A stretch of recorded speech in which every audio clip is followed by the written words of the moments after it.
Actu Foot Podcast. Le son du ballon. Bonjour et bienvenue sur Actu Foot Podcast pour ce nouveau numéro d'Actu Foot Podcast.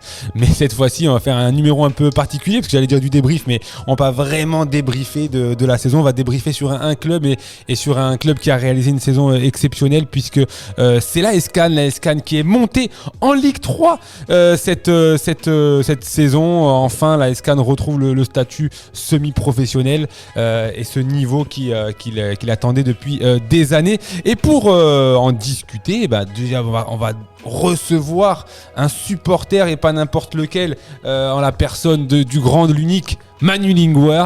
Bonjour Manu, on parle bien dans le micro Manu. Déjà, comment vas-tu ? Très bien, je vous remercie. Rapproche-toi du micro, presque fais-lui un bisou au micro. D'accord. Tu peux très bien y aller. Ensuite, on a également parmi nous, et là c'est un honneur. C'est un honneur parce que il a écumé tous les terrains du département. Tout le monde le connaît, vous le connaissez tous. Certainement même, certains ont même une photo de lui collée sur un grillage, tellement il a posé son épaule, qui a épousé le grillage.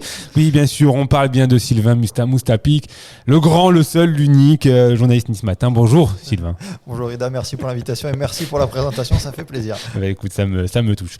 Et puis bien sûr, lui je le présente plus parce que vous l'avez entendu sur l'ensemble des débriefs tout le temps. On l'entend tout le temps en fait. On l'entend tout le temps. C'est le grand, lui aussi, il est très grand parce qu'il est fort, il est très bon. Il a une page Instagram incroyable, vraiment. Bien sûr, on parle de Johan Baragato. Bonjour Johan. Salut à tous, salut Rida. Je vais te rendre ton casque, Johan, parce que peut-être que ce sera mieux, comme ça au moins tu pourras encore mieux entendre en tout cas. On va un petit peu justement échanger sur cette saison de l'AS Cannes. Alors j'ai dit saison exceptionnelle, mais elle a quand même commencé difficilement, messieurs, avec ces 2-3 premiers mois, on va dire jusqu'à la mi-octobre, et notamment ce match face à Rumilly à la maison. Compliqué, cette lourde défaite qui a d'ailleurs coûté la tête d'Amir Haute. Avec le recrutement qui avait été fait en mercato, c'était compliqué de finir, de bien commencer la saison. Après, le match contre Rumilly, c'était un match sans, quoi. Tu prends 2 rouges rapidement. Rumilly était au-dessus. Rumilly était pour moi une des plus belles équipes que j'avais vues dès le début de saison. Donc après, je pense que Sylvain et Manu vont confirmer, mais c'était pas avec ça qu'on pouvait faire quelque chose cette saison, quoi. Ouais, forcément. Ce match-là, quel souvenir il vous laisse ? Qu'est-ce que vous vous dites à la fin de ce match-là en fait ? Pour moi, c'était un peu le point de non-retour et on va dire le marqueur d'un mercato complètement raté et de beaucoup de suffisance. L'été dernier au niveau j'ai envie de dire du manque de travail en fait, tout simplement, de se dire que ça a marché l'année dernière, donc finalement il n'y a pas forcément besoin de faire beaucoup d'efforts pour que ça se passe bien l'année d'après. On se rend compte que dès qu'on se repose un peu sur ses lauriers sur ce niveau-là, ça pardonne pas, comme à tous les niveaux, mais en N2 peut-être encore plus qu'ailleurs. Ouais, c'est vrai que c'est ce qu'on a ressenti un petit peu, que finalement on a fait une belle épopée, on a fait une très belle remontada. Même si le Puy était forcément au-dessus, mais on a fait une très bonne remontada. On va garder la même chose et puis ça va le faire, quoi. C'est un petit peu le sentiment que tu as eu toi aussi, Manu ? Ouais, certainement. Et puis après, je pense que Damien Haute, qui avait fait une très belle saison avant, est resté sur son système à 3 défenseurs. C'était du 1 contre 1. Je pense qu'il s'est un peu tué tout seul, quoi, avec la Cannes. Bon, le recrutement n'a pas été le top, c'est sûr. Mais je pense que Damien Haute est un peu responsable, malheureusement pour lui, parce que c'était un bon coach à Cannes. Ouais. Puis il y a donc l'arrivée de chamboulement à la Cannes, parce qu'à ce moment-là, vous savez qu'on se dit la saison est quasi terminée. 7 points, ça semble un petit peu compliqué. Donc Damien Haute est remercié. C'est Morgan qui assure l'intérim. Il y a également le départ de Laborde également, qui est également. On a déjà coupé la tête à Pérez en premier. Voilà, exactement. Et puis il y a l'arrivée d'un nouveau directeur sportif, pas vraiment connu dans le 06, même s'il est connu dans le championnat de National 2, connu dans le 13 forcément, puis c'est un joueur de consola, Jamal Mohamed, qui arrive, qui débarque, et on sent un petit peu de sérénité. Antoine Gobin également qui arrive, qui remet un espèce de cadre également. On sent tout de suite un peu plus de sérénité, tout de suite. Pour ceux qui suivent le club, on a vu un avant, un après. Ouais. Avec Laborde, de toute façon, on était bloqués de partout. On l'a vu avec les matchs de préparation.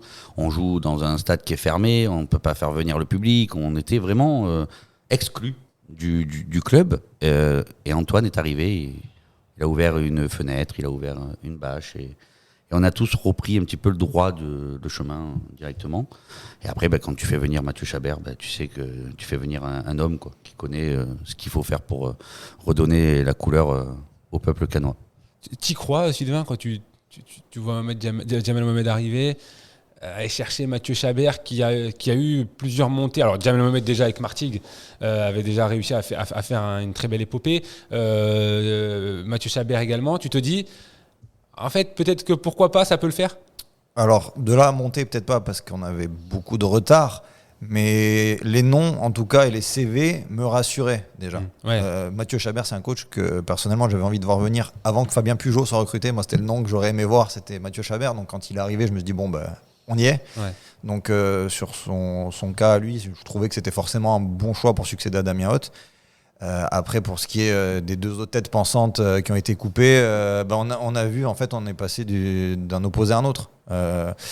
On va pas se mentir, la compétence et la connaissance de Djamal Mohamed, notamment de ces divisions-là par rapport à Sébastien Pérez, c'est le jour et la nuit. Et comme disait Johan, Félicien Laborde versus Antoine Gobin, c'est deux façons d'aborder les choses complètement différentes. Il y en a un qui se servait du club pour ses intérêts personnels, un autre qui est là au service du club. Donc on voit la différence. Ouais, c'est vrai, on l'a complètement senti, même dans l'état d'esprit, même général, on a senti que tout le monde justement, ça fait un petit peu une espèce de communion en fait, tout de suite, d'un coup, et ça a pris d'un coup. Mais même quand tu es venu faire avec moi le portrait d'Antoine Gobin pour la présentation, qu'on a réussi à faire une photo avec lui et tout, même toi qui es journaliste, tu as pu voir. Je suis journaliste, moi. Ouais, non, C'est nouveau. c'est nouveau. Ouais. Non, mais tu as pu voir quand même toi la différence entre Félicien Laborde où on n'avait pas le droit de parler, que ce soit ni avec lui ni avec le staff. Même ça, c'est la première fois de ma vie que je vois ça. Et maintenant, avec Antoine, où les portes sont ouvertes. On l'a vu encore à la fin de contre Saint-Maur, où il était ému, il était dans les bras de tout le monde, il a fait une communion. Mais il y a eu une vraie démarche de la part d'Antoine Gobin, déjà, de comprendre, en fait, tout l'écosystème et tout le fonctionnement et toute la mentalité canoise, en fait. Ouais. Et je pense que c'est aussi ça la recette de son succès, c'est qu'il a écouté au départ. Il s'est renseigné, il s'est intéressé. Oui, comme tu dis, il s'est renseigné parce qu'il a pris contact avec Mme Courtade, qui est quand même la présidente de l'association. Il a recontacté aussi Monsieur le maire. Il a écouté, comme il dit Sylvain, il a écouté et après il a pris les décisions, mais pour le club, pour le bien du club, pour relancer la deuxième partie de saison. Mais même au niveau supporters, il a été vers les supporters. Ce que les autres, il mettait à l'écart.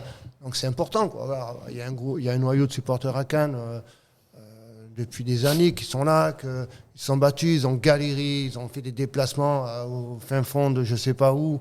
Les mecs, on n'est pas toujours d'accord parce que des fois il y a des choses qui sont faites qui sont pas bonnes. Mais moi je dis bravo à ces supporters qui ont suivi le club partout, qui sont là, qui se démènent, qui ont mis une ambiance de folie encore sur le dernier match. Bravo à eux. Et puis c'est bien parce qu'il a été vers eux, quoi. Donc à Fréjus, pour son premier match, il était dans la tribune des supporters. Ouais. Donc il a vu le match avec eux. Même quand il était là à Rumi, personne ne le connaissait, mais il est arrivé sur la pointe des pieds et après il s'est présenté. Et là, par contre, tout le monde a vu un avant et un après. C'est vrai qu'il y a un sacré CV en tout cas pour les deux, que ce soit Antoine Gobin, même pour les trois, même Antoine Gobin, Djamel Mohamed ou Mathieu Chabert. Justement, en parlant de CV et de compétences, il y a ce mercato hivernal. Ouais, voilà. Ils ne croient pas vraiment, on se dit on ne sait pas vraiment s'ils vont faire des renforts ou pas. Finalement, ils sortent quand même du chapeau 2-3 joueurs qui ont été, pas dire essentiels, mais en tout cas qui ont joué un rôle important dans la fin de saison canoise. Ouais, mais il a pris des gens qui... Alors, Malorino connaît la poule, il était à Fréjus l'année dernière, donc il sait comment impacter... Pour dynamiter l'attaque. On prend Raph Gerbeau qui marque but sur but en N2, un petit trou d'air à Rouen parce que y a le niveau aussi. Et après tu prends un Brice Hogat qui vient de Ligue 2, du Mans, même s'il n'était pas tout le temps dans le groupe, mais il connaît. Ouais. Donc tu prends quand même offensivement, tu remets Lou Guéot en défense centrale, tu replaces des joueurs comme Comon avec Morgan Amalfitano qui le remet. En fait, il fallait remettre de la confiance et être à l'endroit à tout le monde et prendre des joueurs pour nous aider devant, parce que devant, on marquait pas. Ouais. Oui, c'était un gros problème, ça. Hein. C'est un peu normal avec les noms qu'on avait en début de saison. Ouais. On n'avait pas d'attaquant. Donc. Ouais. C'est vrai que c'était un très gros problème en début de saison. L'arrivée de Gerbo a quand même vraiment permis, en tout cas, de débloquer un petit peu, notamment cette première partie de deuxième saison, même s'il a un peu moins marqué ensuite. Cette première partie de deuxième saison, il a été essentiel parce qu'il a quand même marqué énormément, quasiment dès son arrivée. Il est à 12 ou 13 buts, je crois. Il finit très haut. Il finit 6e ou 7e, mais on a des Youba Dramé, on a des Sabri Attab qui marquaient. Dramé beaucoup en début de saison. Attab a été régulier sur toute la saison, il finit meilleur buteur. Et Gerbo, il arrive en moins de 6 mois, il claque pas mal de buts. Donc voilà, on a retrouvé un attaquant. Il a été aidé par Georges Morgan, Sori Doumbouya devant aussi. Donc on a retrouvé une équipe qui allait devant. Nock a marqué des buts. Shafi Kabas, il était au-dessus de l'eau de cette saison. Donc non, franchement, non, c'était beau à voir, quoi. Ça symbolise la compétence de Jamal Mohamed, je trouve, justement, bien connaître ce championnat, de savoir quel joueur aller chercher. Ouais. En l'occurrence, Malorino qui était parti à Châteauroux, ça se passait pas forcément bien, mais il avait prouvé des choses en N2, on va le récupérer. Raphaël Gerbo, pareil, qui était bon à Saint-Malo, ça marchait pas à Rouen, on va le récupérer. Sur des postes clés, mais l'autre, je trouve, réussite de Jamal Mohamed, c'est d'avoir réussi à exfiltrer aussi beaucoup de joueurs qui avaient été recrutés pour la plupart l'été dernier, qui n'étaient pas au niveau. Ouais. Parce que ça aussi, l'air de rien, il faut réussir à le négocier, alors trouver des portes de sortie. Et il y aurait pu avoir des blocages à ce niveau, des joueurs qui s'accrochent à leur contrat en se disant on va rester là, auquel cas ça aurait peut-être bloqué aussi des arrivées. Ouais. Donc je trouve que sa réussite, elle n'est pas que dans les arrivées, elle est aussi dans la négociation des départs. Ouais. Oui, parce que c'est important aussi d'avoir un bon groupe, un groupe qui vit bien. C'est un collectif qui vit bien au-delà d'un groupe. C'est vraiment un collectif. C'est ce que Didier Deschamps répète sans arrêt, que effectivement, il pourrait prendre tous les meilleurs joueurs, mais des fois, il préfère peut-être s'attacher à son groupe. Et c'est vrai que c'est important parce que les joueurs qui partent, pas forcément l'état d'esprit non plus qui peut coller à une équipe qui va lutter pour essayer de faire cette remontada. Donc c'est forcément, ça va être un moment un peu charnière de cette saison, cet hiver en fait là. Hein. Ouais, c'est de l'état d'esprit, c'est aussi du niveau pour certains tout simplement qui n'ont pas répondu aux attentes. Même certains où dès le départ on s'est un peu posé la question de pourquoi ils avaient été choisis parce qu'il n'y avait aucun CV qui le justifiait. Donc sur ça, il a été, je trouve, très très bon. Et après les choix de profil. Recruter et le fait de réussir à les convaincre de venir malgré la situation qui n'était pas top, parce que je pense qu'à la trêve on doit être 5e si mes souvenirs sont bons. C'est pas forcément évident de dire à des gars qui sont pour certains dans des clubs, je pense à Raphaël Gerbo à Rouen, même s'il jouait pas beaucoup haut de tableau à ce moment-là, leader de National, lui dire tu vas reculer d'un cran pour venir à Cannes qui est 5e de N2. Il faut réussir à convaincre. Donc vraiment le travail de Jamal Mohamed est à souligner pour moi, parce que c'est très très fort ce qu'il a fait sur le mercato d'hiver, et ça inspire aussi confiance du coup pour la saison à venir. Justement, la saison à venir, il nous en a un petit peu parlé hier. Le travail a déjà été fait dès le mois de février. Donc, c'est-à-dire que dès qu'il a terminé, en gros, le mercato d'hiver, il était déjà sur le mercato, le prochain mercato, en réfléchissant avec 2 tableaux. Quand même, il était déjà sur cette vision avec un tableau N2, un tableau Ligue 3. D'ailleurs, Mathieu Chabert a dit qu'il ne regardait même pas celui de N2. Donc, c'est dire l'état d'esprit quand même de Mathieu Chabert et l'état d'esprit qu'il a essayé d'insuffler. Ce travail-là, vous attendez à quoi là pour ce mercato-là ? Quel profil de joueur vous attendez voir débarquer ? Peut-être Manu, peut-être pour commencer. Quel profil de joueur vous voyez venir pour renforcer cette équipe avec ceux qui ont déjà, il y a déjà des joueurs qui ont été annoncés partants. Je pense que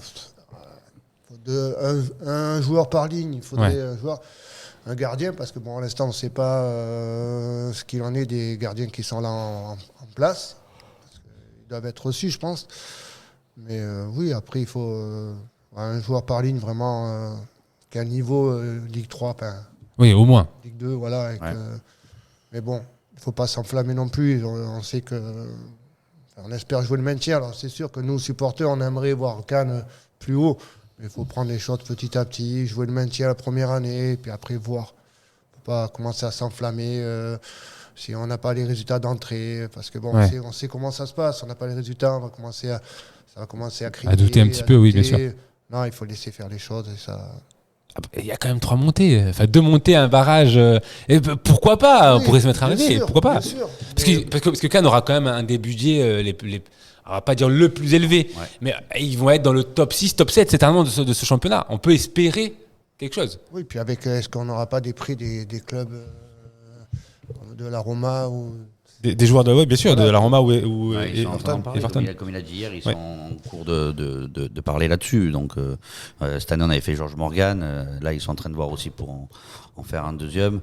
Ça commence à parler un petit peu avec Rome, comme ils ont dit hier. Donc ça, déjà, c'est bien que les deux clubs nous communiquent. Avant, on avait qu'Everton, parce que la mentalité italienne n'est pas la même qu'en France et en Angleterre. Donc moi, j'attends de voir. Parce que les bouts de couloir, on les entend, mais moi, je laisse faire Jamal.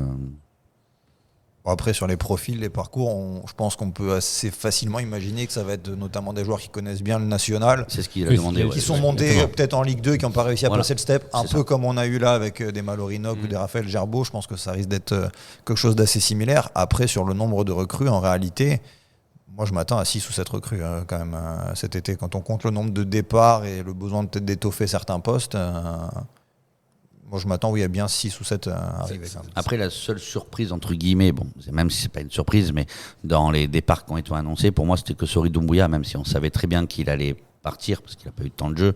Mais après, quand on perd Hamza Afidi, Ryan Silva, pour l'instant, ça c'était pas des profils qui allaient continuer, ça c'était sûr et certain, quoi.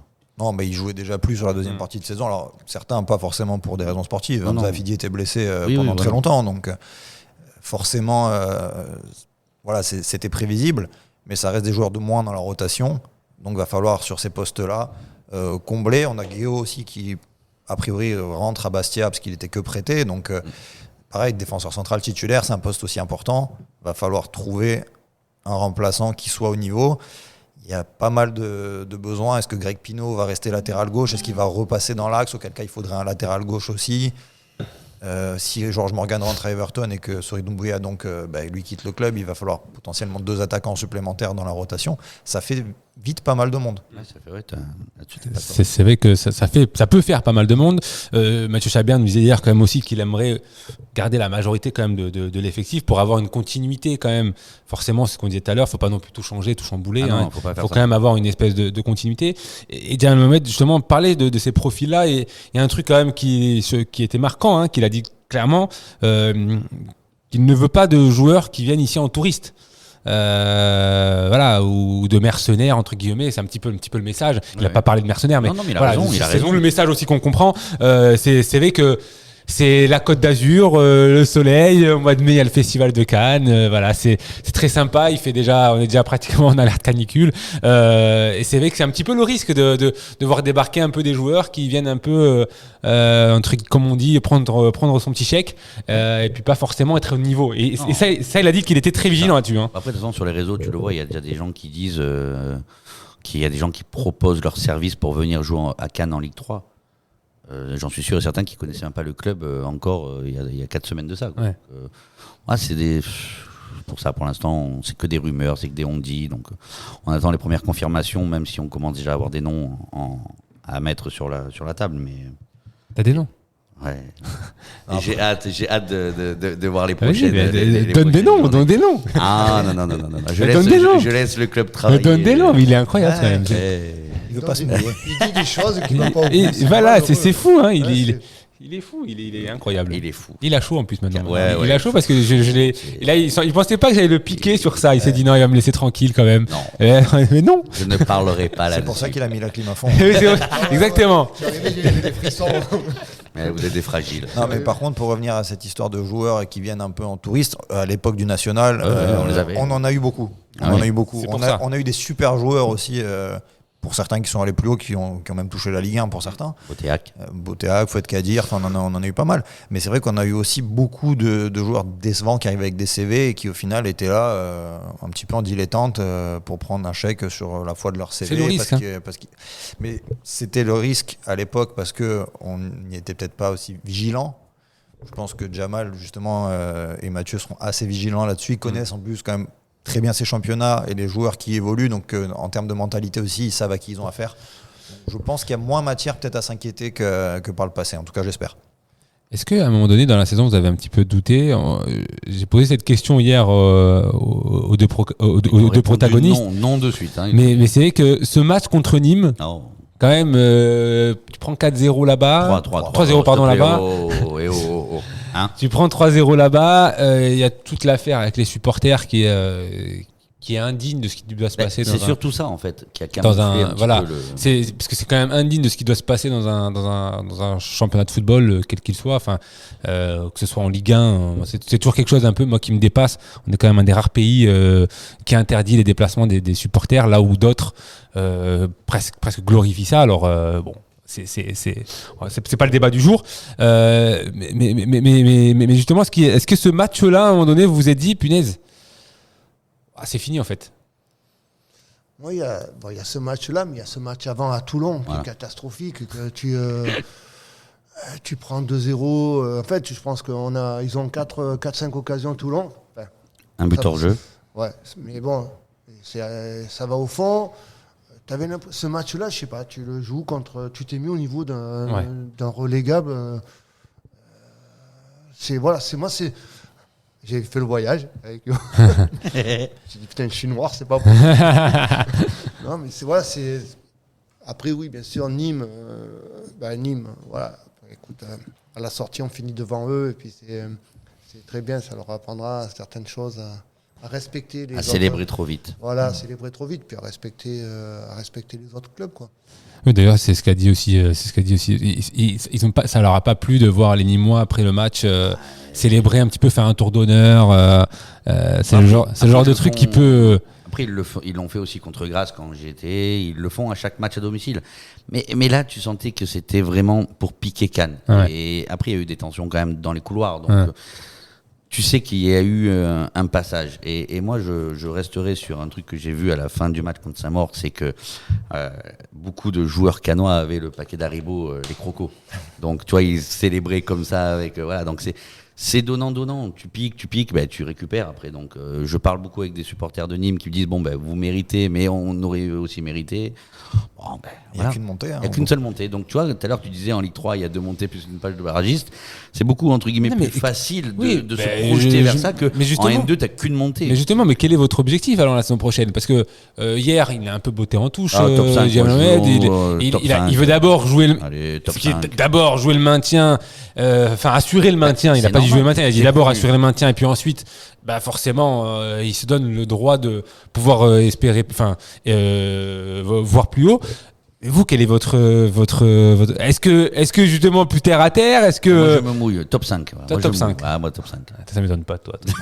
Moi, je pense qu'il est trop tôt. On ne connaît pas les budgets de tout le monde. On ne connaît pas encore finalement la composition définitive du championnat parce qu'il n'y a pas encore eu les passages en DNCG. Exactement. On ne connaît pas les effectifs. Donc, à l'heure actuelle, c'est tôt, je trouve, pour se positionner.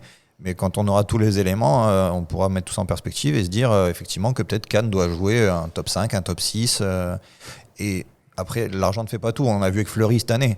Fleury, ils arrivent de N2, ils n'ont pas un gros budget et finalement, ils sont dans la lutte pour être sur le podium jusqu'à la dernière journée. Ouais. Donc, contre Rouen. Il n'y a pas que ça qui compte, mais forcément, ça va avoir une influence sur ce qu'on va attendre du club sur la saison prochaine. Mais très clairement, a priori, on devrait être dans le premier tiers ou pas loin des budgets, donc on va s'attendre à finir un classement conforme au budget. Ouais, ça serait... Toi, Manu, tu... Oh, allez, moi je pars sur le maintien parce que je suis Après, moi, il y a une chose que je trouve... ça me gonfle, c'est ces barrages qu'ils font. À un moment donné, tu n'as qu'à faire comme la Ligue 1, tu fais 3 descentes ou 4 descentes, tu fais 4 montées, et puis au moins ça change un peu. Alors oui, c'est sûr que pour les clubs... Ils te disent, ouais, mais ça met du monde à la rue, mais bon, à un moment donné, si tu n'es pas dans les 4 derniers, c'est que tu ne mérites pas plus. Donc le barrage, il est pour les clubs, il est fait pour les clubs de la Ligue 1. C'est quand on voit que celui qui monte, c'est un parcours du combattant, c'est encore plus dur qu'à l'époque, quand Cannes était monté. Là, c'est l'enfer, il y a trop de choses. Et puis on avantage vraiment le club de Ligue 1. Bon là, ce soir, demain, on a Nice-Saint-Etienne. Ouais. On verra qui va monter. Après, on va dire qu'en étant cannois, on va préférer que ce soit Saint-Etienne qui monte. Mais bon, c'est un club à côté, c'est des amis niçois. Et Voilà, pour eux, j'espère que Nice restera en Ligue 1. Mais c'est vrai que cette histoire de barrage pourrait s'arrêter à Ligue 1, Ligue 2, et puis c'est vrai que pour le national, la Ligue 3, avoir un truc un peu différent. Mais bon, c'est comme ça, c'est ainsi, il va falloir faire avec. Ça peut quand même profiter, hein, on l'a vu, hein, là, c'est pas passé très loin, hein, d'ailleurs. On peut finir 5e du coup et potentiellement monter. Ouais. Donc en réalité, quand on débarque, je trouve que ça peut être une force aussi pour Cannes de faire ce qu'a failli faire Rodez finalement en Ligue 2, c'est-à-dire finir comme ça 5e et finalement peut-être jouer un barrage de montée derrière. Ça peut être aussi favorable. Donc c'est pour ça qu'il y a quand même beaucoup de choses encore à jouer. C'est un championnat comme qui reste ouvert, d'ailleurs en bas comme en haut. C'est un championnat qui reste très ouvert et sur lequel il faudra être extrêmement vigilant. C'est un nouveau championnat, parce qu'au final on ne le connaît pas non plus, parce que bon, ça reste un changement de nom. Voilà. Mais il va quand même y avoir un peu plus de visibilité, puisque ça va être diffusé par la chaîne Ligue 1+. Il va y avoir une espèce de mini-VAR. On va l'appeler comme ça, parce que c'est pas la vraie. Et les suiveurs de Ligue 2 vont être un peu déçus. Ils ont rien. C'est quand même assez. C'est une hérésie, hein, vraiment. Et puis si Cannes monte, ils se retrouveront en Ligue 2 sans VAR, donc c'est quand même assez incroyable. Et puis il va y avoir cette espèce de challenge. Un petit peu comme au tennis, au volleyball, etc. Ils ont le droit à 2 challenges dans le match. Ça va être un peu nouveau quand même. Ça va être un petit peu nouveau. Il va quand même y avoir 2-3 trucs un peu nouveaux. Puis c'est cette obligation aussi de la Fédé pour les clubs de jouer sur pelouse. Ce qui n'est pas forcément le cas, hein, parce que Paris 13 Atlético jouer sur Saint-Étienne, voilà, exactement. Ouais. Et puis c'est grand stade, c'est ce que disait hier justement Diane Mohamed. Il va falloir aussi s'habituer, parce que c'est vrai que il a pris l'exemple de Rumilly. Au stade des Grangettes, une tribune. Non mais c'est vrai. Oui. Ou à Grasse, ou voilà. Quand tu arrives dans ces petits stades là, et que là tu vas arriver à Dornano, à Furiani, à Valenciennes. Paris 13, au stade Charletti à Paris. Donc c'est quand même des stades. Charletti, je suis pas sûr qu'ils vont le remplir. Non. Mais Furiani, pour peu que tu les joues en deuxième partie de saison et qu'ils sont en train de jouer la montée. Amiens fait un beau recrutement. Dornano, ça peut être chaud. Par contre, moi, il y a une chose que je trouve vraiment absurde, c'est la programmation des matchs le samedi à 15h. Il allait y venir, Sylvain, depuis, il m'en parle. En France, le samedi après-midi, bien souvent, c'est des gamins qui jouent. Ouais. Donc, les parents, ils vont voir les enfants. Je comprends pas pourquoi il n'est pas mis à 18h ces matchs-là. Et ça, pour moi, ça arrangeait tout le monde. Ah oui, il y a les droits, il y a la télévision, mais. Là, il parlait 3 premières journées, ça sera un vendredi soir. Donc le vendredi soir pour les 3 premières journées. Après, ça va se jouer le grand match le jeudi et les 15h le samedi. Comme tu dis, à Coubertin, 15h un samedi. Je pense pas que la tribune sera pleine. Alors, mais 15h le samedi, c'est les horaires de la Bundesliga, c'est les horaires des championnats anglais. Et ça marche. Mais en France, en Ligue 2, ça joue le samedi. Ouais, mais le problème, c'est qu'on va toujours trouver une raison de ne pas aller au stade si on veut prendre ce parti-là. Après, de toute manière, il faut pas à Cannes, même quand on était en Division 1 à l'époque, l'affluence, elle n'était pas énorme. On n'est pas une région ici sur la Côte d'Azur de football, de supporters de foot. Il y a la neige, il y a la plage, il y a toujours quelque chose pour empêcher les gens. Là, on a eu 8000 spectateurs le dernier match. Pourquoi ? Parce que tu as le match de la montée. Tu as eu du monde l'année dernière en Coupe de France. Oui, voilà. Mais après, quand on a nos 2000 personnes, on est content parce que voilà, c'est comme ça malheureusement. Alors, à 15h le samedi après-midi, j'ai un gros doute. Ouais, au mois de janvier, contre La Roche-Vendée ou Thionville, un samedi à 15h, je suis pas convaincu qu'on fasse le plein, effectivement. Ouais, c'est vrai. Ça va être l'interrogation. Hein. Peut-être qu'il y aura un réajustement. C'est un peu une année test, c'est une année bêta. Ils ont dit de toute façon les 8 premières journées pour voir un petit peu comme ça. Après, ils vont remettre à l'heure du jour. Quand tu as aussi un diffuseur comme Ligue 1+, qui a aussi des impératifs pour la Ligue 1, son nom l'indique, forcément aussi, il ne peut pas non plus se positionner. C'est sûr que le match le jeudi soir, ça va être aussi problématique dans la programmation d'une semaine d'entraînement. Là, même en déplacement. Voilà. Et pour les déplacements pour les supporters, on n'en parle même pas. Là, on va devoir poser des jours. Pour les matchs le jeudi soir, il faut se rencarder auprès des clubs de Pro D2 parce qu'ils ont la même programmation en rugby avec la fiche de Pro D2 qui se joue le jeudi soir. Donc peut-être voir comment eux organisent leur semaine, voir un peu ce qui se passe dans d'autres sports, ça peut aussi être une solution pour gérer ce genre de problème de calendrier. Complètement. T'imagines si Manu, tu dois partir à Valenciennes pour jouer le jeudi soir ? Ah, je te vois bien poser des jours, toi.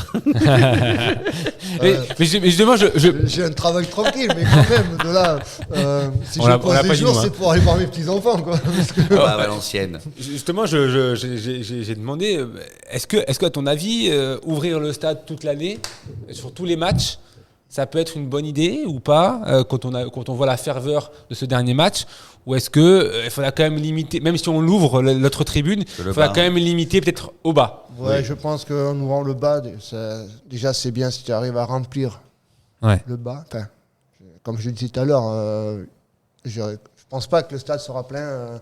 Ouais. Peut-être que grosses affiches, oui, mais après, oui, c'est plaisant de voir cette tribune en face. Que depuis qu'elle est là, on a galéré, on l'a rarement vue ouverte, à part pour des grands événements. Oui, qu'un légende Coupe de France, ça Voilà. s'arrête là, quoi. Et, Avant oui, ça ça, serait bien que. avant Après, la c'est conversion. pareil, ça coûte de l'argent d'ouvrir cette deuxième tribune au club. Donc, à voir. Ça en fait venir aussi. Ça va être du cas par cas, je pense aussi. Ça va peut-être être des ouvertures d'abord de la petite, et puis si on voit qu'il y a beaucoup de demandes, ouvrir la grande, parce que je sais pas après combien ça coûte aussi au club. Alors peut-être que pour la licencier, peut-être. Ça va peut-être dépendre aussi de ça. Ouais, mais ça demande aussi de la sécu malgré tout, des gens Ouais. pour s'en occuper. Oui, c'est ça. Donc si on peut mettre tout le monde dans la même tribune, peut-être qu'ils l'ouvriront pas. Je pense que ça va. Enfin, pour moi, ça devrait dépendre certainement de la demande. Oui, c'est forcément. De toute façon, De toute façon, on aura des éléments aussi une fois que les abonnements seront mis en vente. Parce que s'ils mettent en vente au niveau du club des abonnements dans la grande tribune, ça voudra dire qu'elle sera ouverte à tous les Elle sera matchs. ouverte, ouais. Et si c'est pas le cas, ça donnera aussi un indice sur la stratégie adoptée au niveau Ou des alors est-ce tribunes. qu'ils attendent comme d'hab d'ouvrir complètement, je veux dire d'abord qu'on complète la verte. C'est peut-être ça aussi qui va. Au niveau des abonnements, tu peux pas faire attendre qu'une soit remplie pour l'autre côté, parce que tu as des gens qui vont vouloir aller de l'autre côté. Malgré qu'en plein soleil, le samedi à 15h, tu verras rien. Ah bah oui, ça c'est sûr et Mais certain. t'auras pas froid en hiver. T'auras pas froid en T'auras pas hiver, froid, mais c'est ça sûr, sera mais- pas forcément agréable. Non, ça sera à suivre en tout cas. C'est vrai que c'est un sujet, on a l'impression que c'est un sujet de réflexion. C'est l'impression qu'on a eu en tout cas lors de la conférence de presse. Donc forcément, on va être vigilant là-dessus et suivre ça avec vraiment, j'ai pas le mot, mais avec Attention. Beaucoup d'attention. Et Merci au beaucoup. niveau Ah du- là et là. au niveau du club, est-ce que, comme ils sont semi-pro, est-ce que le centre, Ça va être la grande question. est-ce qu'ils pensent rouvrir le centre? Ça va être la grande question. Hein. C'est vrai que c'est une question qu'on n'a pas posée, mais Il faut attendre un an. de toute mais façon, ça, je pense qu'il faut quand même au moins attendre un an et se stabiliser. Le temps de structurer les choses, mais Mais ça va être, j'imagine, l'étape d'après. la Fédé a annoncé en tout cas un championnat professionnel qu'elle Ouais. gère elle, qui n'est pas géré par la LFP, mais un statut professionnel. Ouais. Donc, Donc- normalement, qui dit statut pro dit Centre de formation. Parce que dans le règlement, ils disent ils ont pas le droit d'avoir plus de 20 joueurs qui n'ont pas été formés au club.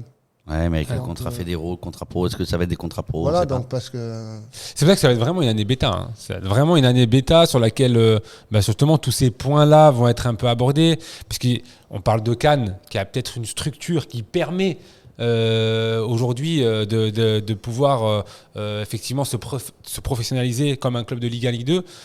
Il y a d'autres clubs dans cette division. Je parie pas beaucoup dessus. Hein. On n'est pas les plus à plaindre. Non, c'est pour ça. Hein. Je me dis, bon, ok, mais c'est vrai que je pense qu'ils vont quand même réajuster certaines choses et peut-être autant ils vont être vraiment très carrés sur peut-être le budget, les terrains, le machin. Il y a peut-être 2-3 trucs sur lesquels ils vont être très carrés, mais peut-être qu'il y a des choses qui vont être peut-être notamment un centre de formation. Il y a des clubs qui peuvent pas avoir un centre de formation. Enfin, qui peuvent pas avoir les épaules en tout cas assez larges, puisque avant on parlait de financiers concernant la tribune. Avoir un centre de formation, ça veut dire avoir un personnel qui gère ce centre de formation, des éducateurs salariés, enfin des coachs salariés, c'est un intendant, c'est vraiment c'est un budget. c'est un sacré budget quand même, hein, c'est un sacré budget même. À l'époque, il me semble que c'était 1,2 million, le central. Ah oui, mais c'est pour ça qu'on peut pas non plus. C'est pas tout le monde qui va pouvoir le faire. Hein. Non, bah, déjà qu'il y a des clubs qui ont du mal justement à boucler leur budget sans centre de centre de formation. Si on leur ajoute cette charge-là, Ça va être effectivement, compliqué. c'est très compliqué. Puis je pense à un club comme Thionville qui est monté très très vite des divisions inférieures. ça va peut-être trop vite pour eux pour là dès maintenant ouvrir un centre de non. formation. C'est pour ça, je pense qu'il y aura quand même Non, ce il petit faut délai. attendre un an. Je pense qu'il faut attendre un an. Je pense qu'il y aura quand même ce petit délai effectivement qui permettra au club de se mettre à jour, en tout cas au mieux la saison prochaine. Merci beaucoup messieurs, parce que Merci ce à toi, podcast va quand même plaisir. toucher à un moment donné à sa fin, parce que je pense qu'on a envie de parler, de continuer. Ouais, Manu avait envie de continuer. Ouais, Ouais. c'est toujours un plaisir. Ah ouais, je vois ça, mais Merci à vous, on en te tout cas. réinvitera Manu, avec Avec grand plaisir. plaisir.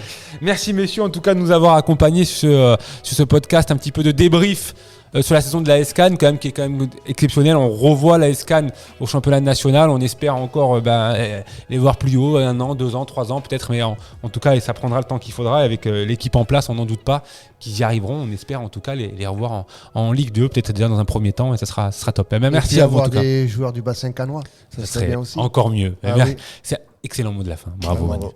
Manu. Merci beaucoup messieurs, à très bientôt, au revoir. Merci.